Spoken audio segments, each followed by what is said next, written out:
sur Radio Classique et Paris Première.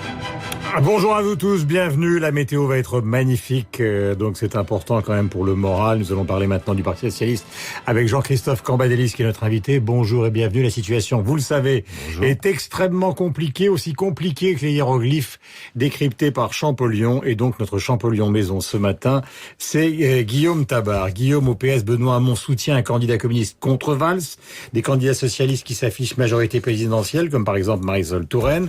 Que reste-t-il du PS ce matin? Vous analysez, Jean-Christophe Cambadélis répond. Eh bien, écoutez, votre question est une bonne question. Il y a bien sûr une structure PS avec un premier secrétaire que vous recevez ce matin. Il y a des investitures PS, mais c'est vrai qu'on a l'impression que le sauf qui peut l'emporte sur la discipline de parti, que le chacun pour soi a tué tout réflexe d'unité.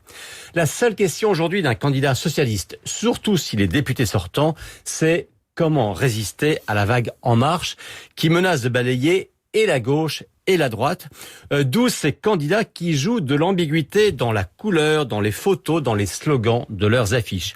D'où aussi ces stratégies à plusieurs bandes où chacun anticipe déjà une recomposition du paysage politique.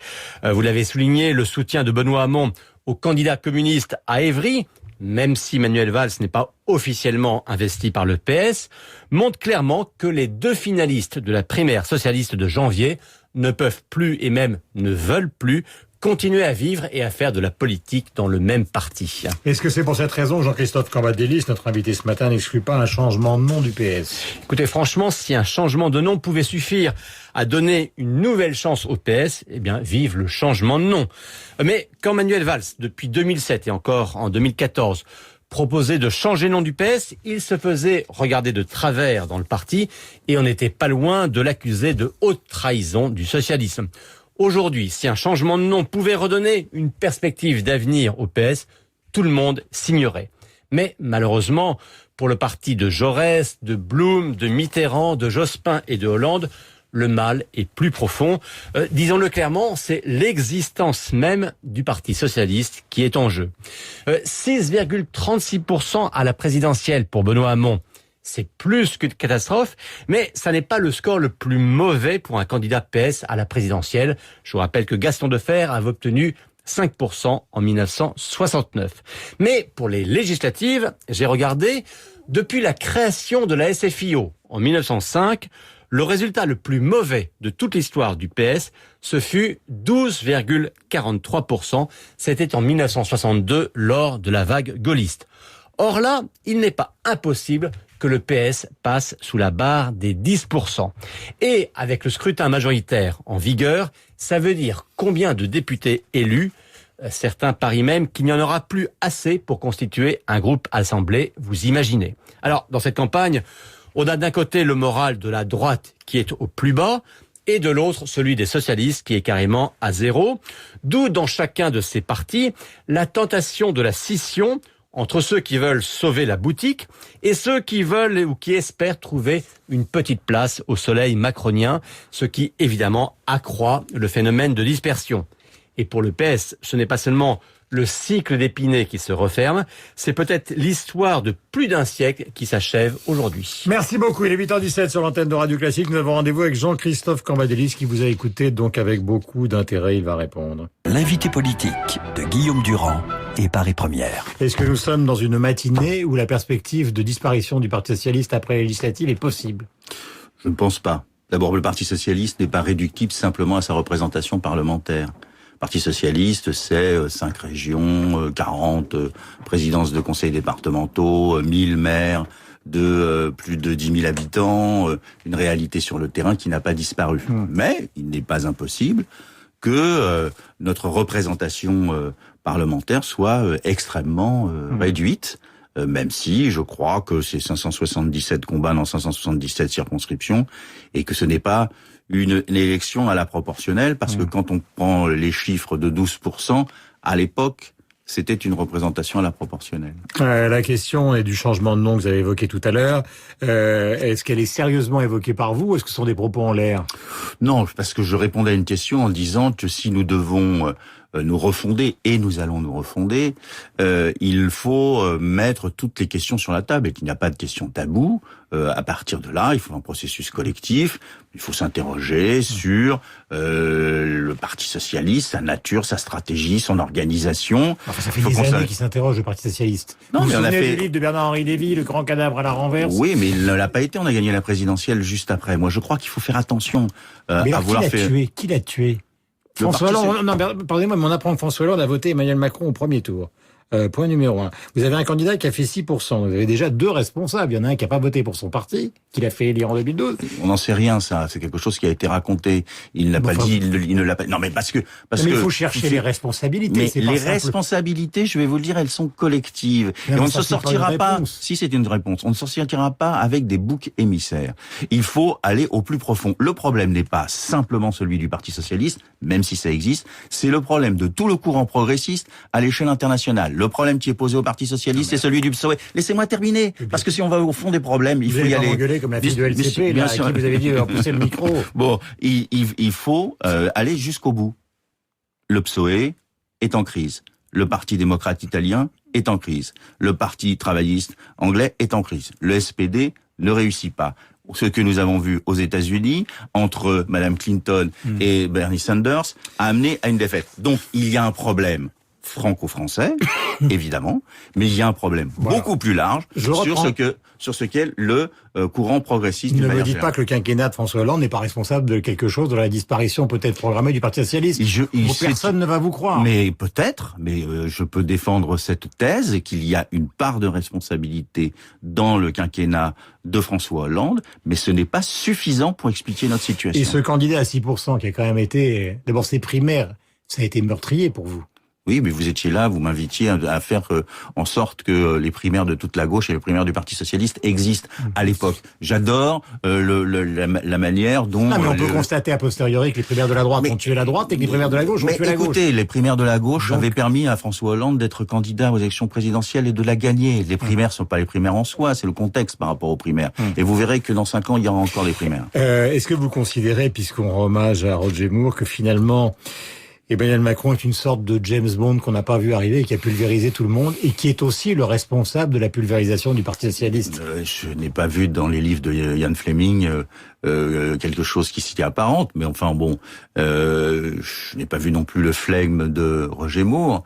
Peut-être le charme. Bon, c'est jusque-là, on peut pas aller plus loin. Mais d'accord, mais vous n'avez rien vu arriver dans ce domaine-là. Tout le monde disait, c'est un conseiller. François Hollande a dit, mais il sera jamais candidat. C'est pas de son âge. Manuel Valls, pareil, ils se sont affrontés quand même durement, même si c'était en silence. Donc là aussi, il faudrait mettre des noms sur vos réflexions. Bien sûr, je pense que collectivement... Vous êtes dans l'opposition à Macron ou pas, par exemple, ce matin? Attendez, on peut répondre aux questions d'une par une. La première, c'est que Emmanuel Macron a eu une part de chance, parce que ce n'est pas la même chose si Alain Juppé est désigné candidat de la droite et s'il ne l'est pas. Ce n'est pas la même chose s'il n'y a pas l'affaire Fillon. Ce n'est pas la même chose si Manuel Valls gagne la primaire à la gauche ou que François Hollande se présente. Donc il y a une part de chance et puis il y a une part d'analyse politique dont on verra les conséquences un peu plus tard sur la verticalité du pouvoir, sur la nécessité de ne pas s'appuyer sur les corps intermédiaires pour pouvoir faire des réformes. Ceci va avoir des conséquences. Il est clairement social-démocrate. Non, je pense pas qu'il est social-démocrate. Je pense qu'il a une conception du pouvoir, de l'organisation de celui-ci, qui est une conception verticale. Mais est-ce que vous êtes dans l'opposition? Parce que par exemple, dans votre circonscription, dans le 19e arrondissement, vous êtes face à un secrétaire d'État au numérique. Oui. Monsieur Majoubi, donc je suis opposé à Monsieur D'accord, Majoubi. mais est-ce que nationalement vous êtes opposé Nous avons défini notre position. Nous disons que par exemple sur le régalien, puisque c'est dans la continuité de ce que nous avons fait au pouvoir, nous soutiendrons. Il y a une loi sur la transparence, encore que il faudrait qu'elle soit appliquée à Monsieur Richard Ferrand, mais il y a une loi sur la transparence. Ferrand d'avoir triché. Alors je rappelle l'affaire Mutuelle de Bretagne, il les dirige, sa femme a de l'immobilier, et les Mutuelles de Bretagne, c'est ce qu'écrit le Canard enchaîné, et les Mutuelles de Bretagne donc louent à son épouse. Je demande tout simplement que conflit d'intérêt lui dit calomnie. Bon, je demande tout simplement que le Premier ministre et surtout le garde des Sceaux, qui nous a dit qu'il faisait de la transparence, la question de son accord avec Emmanuel Macron, je demande solennellement qu'aujourd'hui, il s'exprime sur le sujet. Mais dans la transparence, je vais aller plus loin.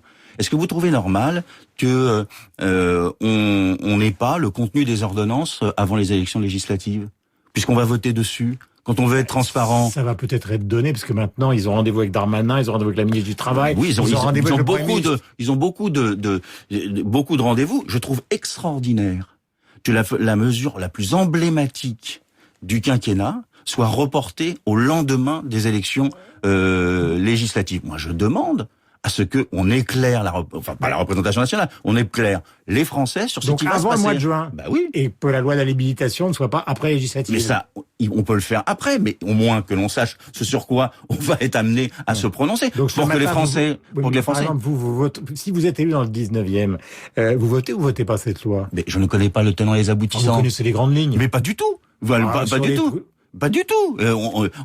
À certains on dit on va aller jusque là, à d'autres on dit on va aller jusqu'ici. Si c'est une réforme qui casse le code du travail, comment voulez-vous que je puisse être pour? Si c'est une réforme qui aménage à la marge. Mais par exemple, je vais donner des exemples. Est-ce que vous êtes pour le gel de l'indice? Est-ce que vous êtes Mais moi je l'avais refusé dans la première loi qui avait été présentée, qui avait été présentée. Je suis contre la réduction du nombre de fonctionnaires dans les proportions qu'on veut donner. Donc voilà, il faut que les choses soient claires pour que les Français puissent élire une représentation qui permette de répondre à la question. Je rappelle donc que la loi sera votée par le Parlement donc juste après les législatives et que le texte, les ordonnances, c'est pour le mois de septembre. Mais je reviens au côté et c'est pas de la flagornerie, le côté bombe de Macron. Ce qui était quand même étonnant, c'est de voir Martinez, le patron de la CGT, avant d'entrer à l'Élysée, il était dans une revendication violente. En sortant de l'Élysée, il avait un grand sourire. Donc il y a quelque chose qui passe. Mais il avait peut-être obtenu quelque chose. C'est ça le problème.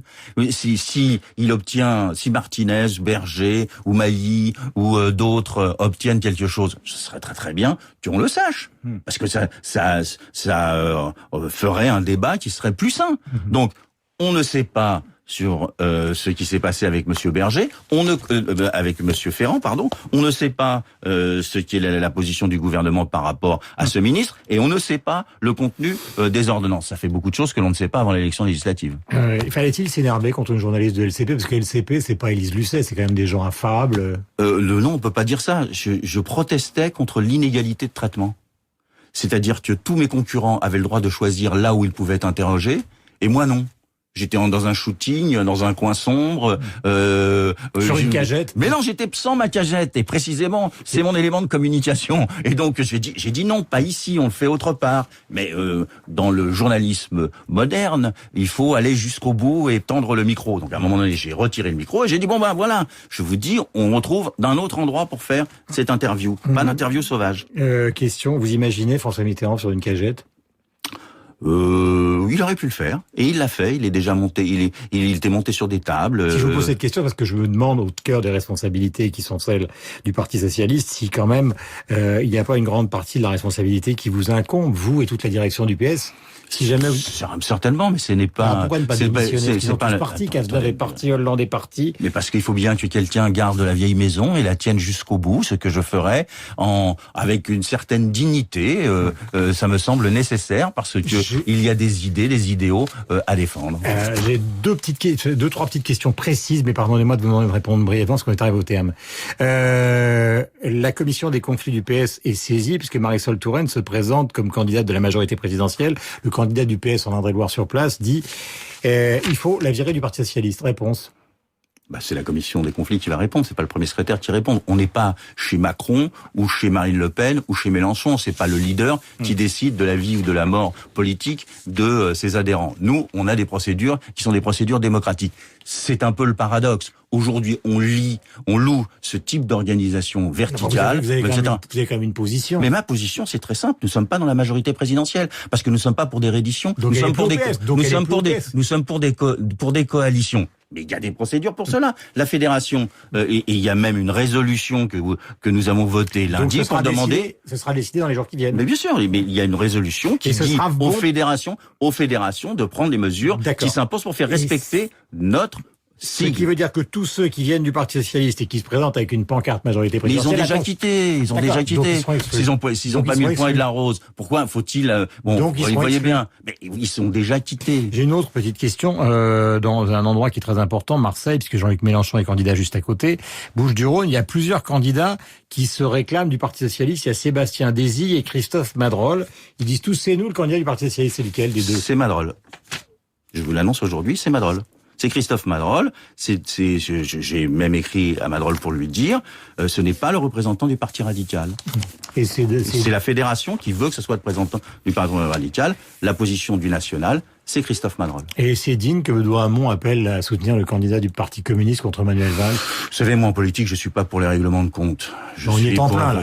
Oui, je vous réponds. Je ne suis pas pour les règlements de compte. Je ne suis pas pour les ralliements. Je suis pour une position digne où on exprime ses positions, on se défend. Ce qui n'est pas le etc. cas d'Hamon, donc. Mais je pense que Benoît Hamon a tort. Ce n'est pas comme cela qu'il aura les voix de la gauche radicale. Merci beaucoup. Il est 8h29. C'est Jean-Christophe Cambadélis qui s'était